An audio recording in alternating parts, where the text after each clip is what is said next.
la tenemos a ella, a Guadalupe Reboredo. ¿Cómo estás? ¿Bien? Muy bien, muy contenta de estar acá. Buen día. Nuevamente, según... Nuevamente. Bien. Buen día a todos los integrantes de la DEVO. Aquí estamos. Bueno, internacionales, ¿eh? Qué semana, ¿no?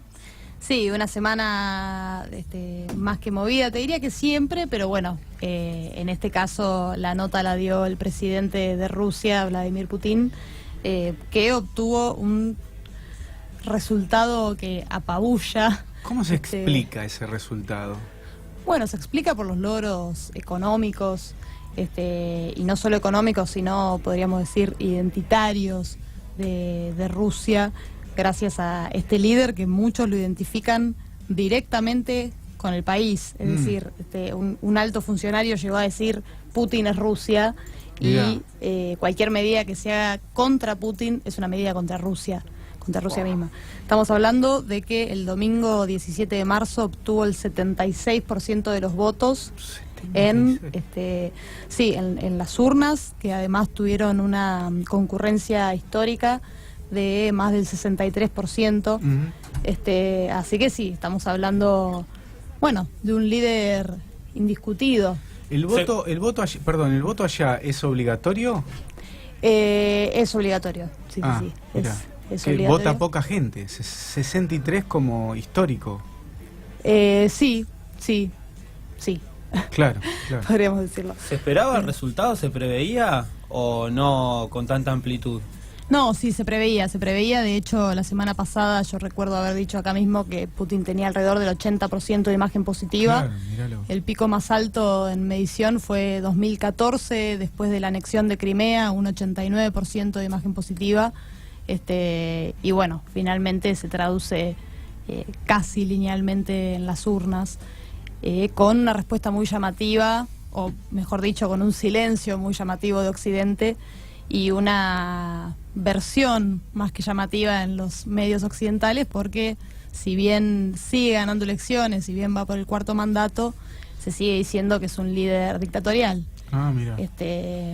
Sí, y se intentó de alguna manera minimizar este resultado que, digo, si bien a nosotros nos resulta muy lejano lo que ocurre en Rusia, porque obviamente es una idiosincrasia distinta a la nuestra, bueno, no podemos negar el nivel de popularidad. Claro. Un líder que gana con el 76% de los votos en elecciones libres, bueno, es muy extraño que sea considerado un dictador, sobre todo cuando, por ejemplo, Angela Merkel también va por el cuarto mandato y es un ejemplo de, pero ahí no de pasa democracia nada. Y de solidez y de fortaleza. Claro. Quería preguntarte, Guadalupe, con este escenario, ¿no? Donde Putin cada vez está más fortalecido y además Rusia da signos de volver a encaramarse como una seria potencia que puede de algún modo disputarle la hegemonía a Estados Unidos.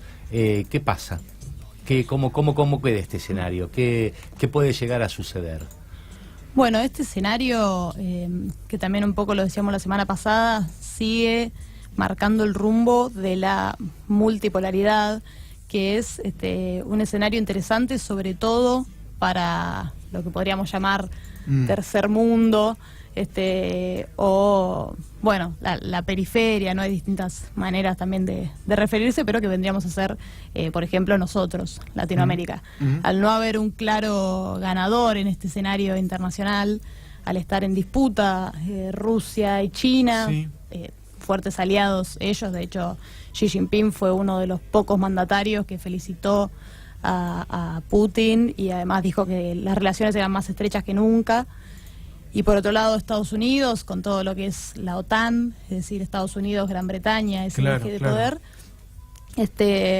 Bueno, vemos un mundo que cruje y donde no hay todavía hegemonía ni económica ni cultural, que es quizá la cultural e ideológica, que es que bueno, siempre va estrechamente, ¿no?, de la mano.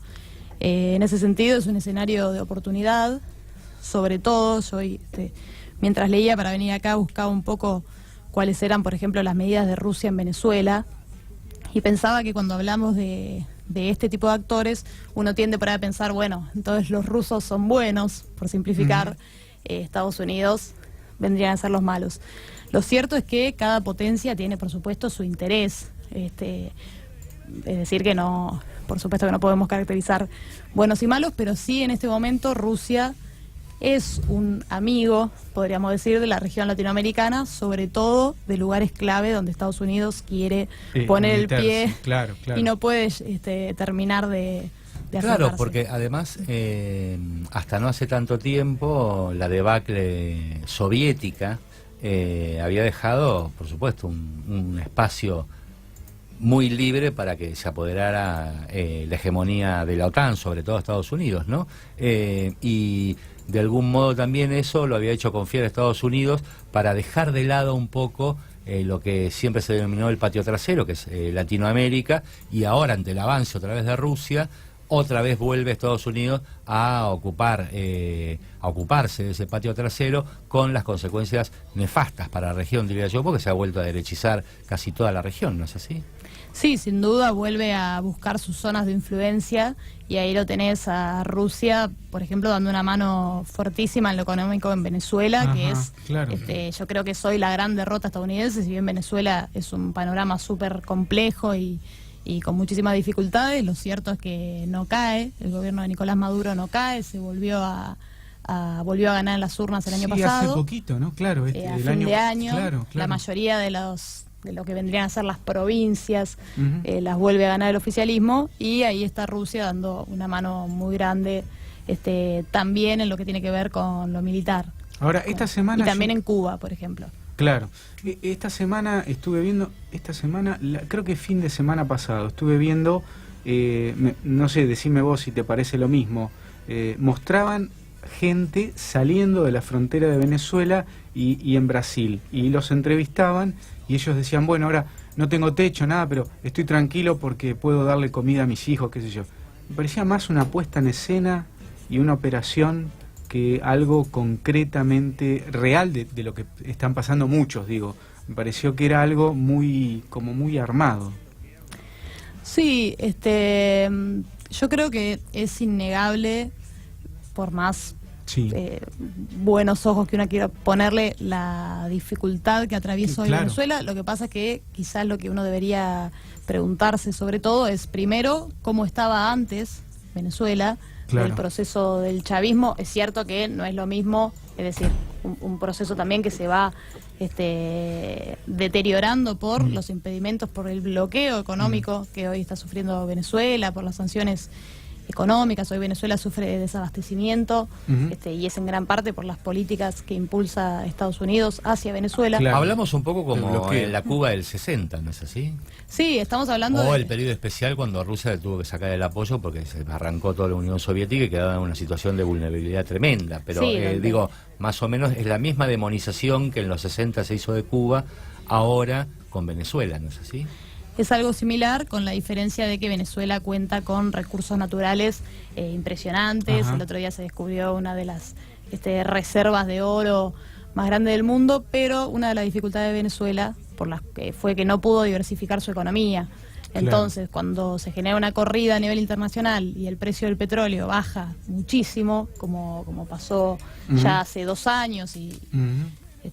y sigue pasando, bueno, se complica la economía, y entonces si vos compras todo afuera y a vos te bajan el precio de lo que es tu principal herramienta para el consumo, bueno, lógicamente Se cae, traduce en desabastecimiento, claro. pero ahí es donde vemos un poco la política, y en esto sí creo que es muy comparable con lo que vos decís de Cuba, es decir, la fuerza moral de un pueblo o el convencimiento de un pueblo que entonces continúa a pesar del vale. intento de guerra civil, porque la verdad es que hemos visto Sí, imágenes que me desestabilizaciones. imagino que más allá de cierta manipulación mediática que puede haber habido, bueno, no podemos decir que sean mentiras, digamos.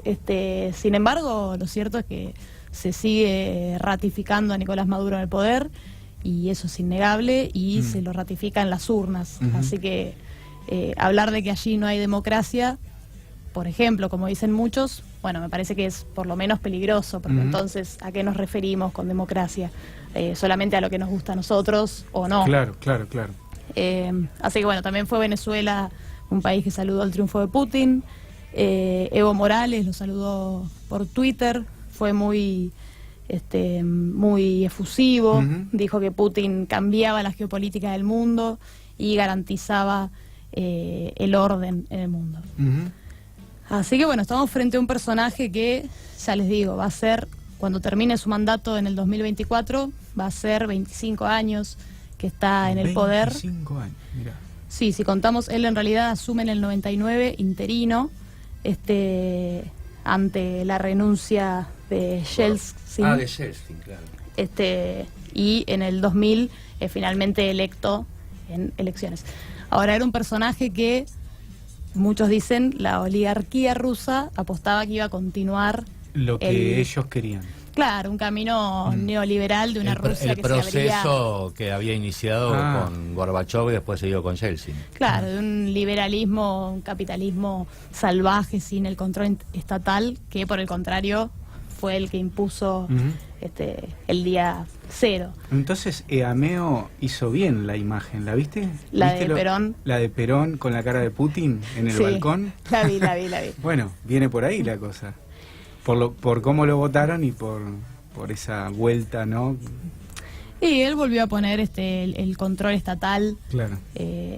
si bien no es tampoco el modelo soviético, ¿no? Pero sí con el poderío en las empresas estratégicas del Estado. Y después, por ejemplo, lo que tenemos hoy es un continente europeo que no termina de aceptarlo, pero que a su vez está completamente atado, por ejemplo, con lo que es Gazprom. Claro. O sea, claro, Europa claro. hoy depende del gas Depende ruso de y si ellos. no se mueren de frío. Mirá vos, che. Claro. Así que bueno, digamos que hoy Rusia está en un lugar privilegiado y además vemos a un Trump, por ejemplo, con muchísima resistencia interna y en cambio ves al líder ruso que se le ríe en la cara. Se Dice, mueve yo como saco pez en el agua. 76%. Claro. Claro. Y que además tuvo, y lo vimos por ejemplo el año pasado con el centenario de la Revolución Rusa, tuvo la capacidad de unir a distintos grupos contra el enemigo común, por así decirlo. Ujú. Porque tampoco Putin es del Partido Comunista, de hecho Ajá. no es, y el festejo de los 100 años de la Revolución Rusa fue muy escueto. Tranquilo. De hecho, él ese día fue, es decir, lo celebró en la Iglesia Ortodoxa Rusa, que no estuvo de la mano de los revolucionarios claro, del 17. Entonces, bueno, él de alguna manera intenta, bueno, más que intenta lo logra, porque lo vemos en el resultado, contentar a los distintos sectores y enaltecer la figura tanto de el zar Nicolás II Ujú. como de Lenin, Ujú. es decir, de los revolucionarios y también del imperio. Así Es que más mesurado, digamos, en términos políticos. es mesurado hacia adentro, Ajá. es agresivo hacia afuera. Ajá. Yo estaba leyendo algunas cosas, algunas encuestas que decían, bueno, la mayoría de los rusos no se siente ni europeo ni asiático Ujú. y en ese sentido sienten que Putin respalda totalmente su nacionalismo, su patriotismo y que nadie va a venir a tocarlos. Mirá. Este, Un gran Sí, una líder. cosa muy cara, ¿no? A toda esa región, ¿no? Tanto a los europeos como las distintas vertientes de lo que eran los rusos o los soviéticos. Cada uno se siente de la región, del lugar, y en ese sentido me parece que Putin ha avistado, ¿no? Esa cosa, esto que vos llamás esta cuestión identitaria, ¿no? Que los rusos Y bueno, les gusta, eso- a los rusos Sí, les sí, gusta sí, sí. ser rusos. Eso ¿no? es típico de un buen líder, ¿no? Un buen líder logra eso. Logra... Sentirse a gusto, ¿no? Con su propia identidad. Y eso me parece que fue un gran logro de Putin para poder, pues además, un vasto territorio, ¿no? Con un montón de regiones que no tienen nada que ver entre sí, más allá que ahora ya no corren las otras identidades o de las otras naciones soviéticas. Pero Rusia en sí mismo es un conjunto de regiones inmensa. no, es inmensa, es inmensa, está todo concentrado en el oeste, porque después claro, hay en el oeste. grandes porciones de hielo. Es Claro. decir, también, no sé si podríamos hablar en términos antropológicos del carácter de los rusos que vienen soportando Claro. todas las adversidades climáticas. Y lo que vos decías de las distintas regiones y demás, el gran triunfo de Putin en todos estos años fue la anexión de Crimea. Esa fue la perlita, por así decirlo, porque él no es que invade Crimea. En Crimea se celebra un referéndum en el 2014 y obtiene alrededor del 90% de aceptación de anexarse a Rusia, pasar a ser parte de la Federación Rusa, y hoy es Rusia, es decir, se desprende de Ucrania. Claro. Ucrania es uno de los grandes focos de conflicto también a nivel mundial, porque tiene una de las praderas más fértiles del mundo, junto con una región de Estados Unidos y junto con la pampa húmeda acá en Argentina, y Putin logra eso, y después su otro gran triunfo, que es Siria. Ajá. Donde él interviene, y la estrategia, o bueno, por ahí decir la estrategia ya es hablar, por supuesto, de una teoría, pero bueno, podemos decir por lo menos que Siria no es hoy lo que es Libia. Es decir, en Siria, cuando entró Rusia, los grupos terroristas empezaron a perder territorio. De hecho, hoy creo que está prácticamente libre de lo que es el ISIS. Después, bueno, hay grupos rebeldes o que responden al presidente Bashar al-Assad o no, pero que son, es decir, que no son clandestinos al estilo ISIS, que no se sabe tampoco de dónde salen, a quién responden, ni nada. Es más una cuestión política con todas las letras, podemos decir, pero ahí se había metido fuerte a jugar Estados Unidos y sin embargo perdió totalmente protagonismo. Y además Estados Unidos apostando a que se derroque a Bashar al-Assad, y Rusia entrando por pedido de Bashar al-Assad y diciendo, no, el presidente es él, nosotros lo respaldamos y vamos a combatir al terrorismo. Así que en el plano internacional, lo que toca a Rusia gana. En primera, digamos. Sí. Bien, me habías comentado que tenías otro tema que, bueno, fue un tema también muy mencionado porque bueno, la verdad que es un país cercano, ¿no? Estábamos hablando de Brasil y se dio a conocer que habían asesinado a una concejala, ¿no? Sí, lamentablemente, como decís, nos toca mucho más de cerca por ser Brasil, sí, estando conectados, si uno quisiera, porque bueno, Rusia también ha jugado fuerte a respaldar el gobierno de Brasil, que finalmente fue derrocado en 2016, el de Dilma Rousseff, pero ahí se estaba jugando la reconfiguración de lo que son los BRICS y del Banco del Sur y demás. Bueno, proyecto que por ahora quedó trunco, y sí vemos en Brasil lo que son las manos del neoliberalismo, y hoy con Temer a la cabeza. Tremendo. Y la militarización, todo a partir de todo esto, la militarización, la noticia que vos mencionabas es del martes de la semana pasada, la muerte de la concejala Mariel Franco, ella militante del Partido Socialista, el Partido de Socialismo y Libertad, que es oposición al PT, es decir, al Partido de los Trabajadores de Lula, pero que creen que Lula debe ser candidato, es decir, están en contra del proceso judicial que se está llevando a cabo porque consideran que es persecutorio, pero son opositores al PT por no compartir, es decir, por considerarlo capitalismo, así sea un poco más humano. Pero bueno, por fuera de eso, lo cierto es que Mariel Franco había asumido en el 2016 su banca, una mujer que estaba teniendo mucho protagonismo, por mujer, por negra, por lesbiana, por pobre, claro, levantando todas las banderas juntas. Todas las banderas juntas que van estrechamente de la mano, ligada, claro. La bandera de los derechos humanos, y denunciando fuertemente la represión policial en Río de Janeiro, y mucho más desde la intervención que se dio hace aproximadamente un mes, que ordenó Michel Temer, que no fue azaroso tampoco, lo ordenó porque se rumoreaba, o más que se rumoreaba, tendría la información por la inteligencia que responde a la presidencia, de que las favelas se estaban organizando para defender a Lula, y para bajar, digamos, a la calle a defender a Lula. Entonces ordenó la intervención militar. Mariel Franco formaba parte de una comisión de investigación de esta intervención y del accionar policial en general, y bueno, sospechosamente es asesinada el martes pasado cuando salía de un acto con mujeres, justamente. Bueno, es asesinada ella y su chofer. Ellos iban los dos en el auto, más una asesora que sobrevivió, así que también, bueno, me imagino que va a enriquecer mucho el testimonio los 4 sobrevivientes. tiros le dieron a Mariel. Sí, en realidad se demostró que fueron 9 los tiros, pero 4 los tiros mortales en la cabeza, es decir, no hay duda de que se tiró a matar. Y además ahí hay versiones encontradas, porque hay quienes aseguran que las balas son de una partida del 2006 que compró la policía, y el gobierno en cambio no lo niega, pero dice, bueno, pero pueden ser robadas, es decir, claro, hay quienes dicen, bueno, relativiza. esto es una muestra clara de que fue la policía, y otros dicen, No, puede haber sido no un crimen necesariamente. que tenga que ver, pero no.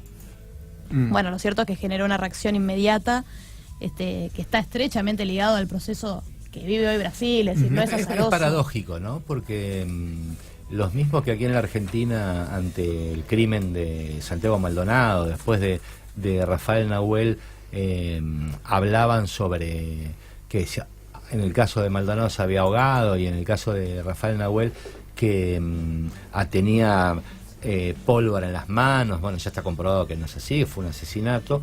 En Brasil, la gente que defiende al modelo de Temer dice lo mismo. No, fue un robo.